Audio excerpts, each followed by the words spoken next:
আসসালামু আলাইকুম প্রিয় শিক্ষার্থীবৃন্দ, লার্নিং ম্যাথের পক্ষ থেকে জানাচ্ছি আন্তরিক শুভেচ্ছা অভিনন্দন। আজকে আমি তোমাদের নর গেট থেকে শতক শ্রেণী কিভাবে আঁকতে হয় তা শিখিয়ে দেব।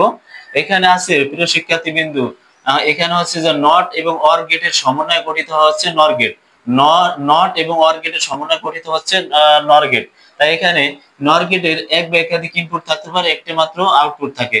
তাই এখানে প্রিয় শিক্ষার্থীবৃন্দ, অর গেটে তোমরা শিখছিলা যে অর গেটে এখানে যদি এন্ডার না থাকে তাহলে অর গেটে শুধু এই যে নটটা বাদ ছিল, আর যদি এন্ডার রাখি তাহলে এই নটটা দিবা। তাহলে আমাদের এখানে জেড সমান কি হয় প্রিয় শিক্ষার্থীবৃন্দ, একটু দেখো। জেড সমান হচ্ছে হলো যে এ, এখানে হচ্ছে এ, আর এখানে হচ্ছে যে অর গেটের হচ্ছে যে মান হচ্ছে যে প্লাস, আর এখানে হচ্ছে যে এস হচ্ছে যে বি, আর এই যে নট গেটটা আছে নট গেটের পরিবর্তে বার। তাই এখানে আমি আবার ইনপুট টাইকে রাখছি প্রিয় শিক্ষার্থীবৃন্দ। এখানে আছে এ আর বি, দুইটা দুইটা পদ আছে। তাহলে এখানে আমরা জানি কি এন, তাই এন এর মান আছে 2 এর উপর পাওয়ার 2 সমান 4। এখানে ঘর হইবে কয়টা? 4টা ঘর হইবে। তাহলে এখানে 4টা ঘর আইকা দিতেছি প্রিয় শিক্ষার্থীবৃন্দ, একটু দেখো। তাহলে এখানে আমরা জানি কি, যদি 4টা ঘর হয় 2টা শূন্য 2টা ওয়ান, যদি 8টা ঘর হয় 4টা শূন্য 4টা ওয়ান ইউজ করতে হয়। তাহলে 2টা শূন্য 2টা ওয়ান, এরপর হচ্ছে শূন্য অন শূন্য অন।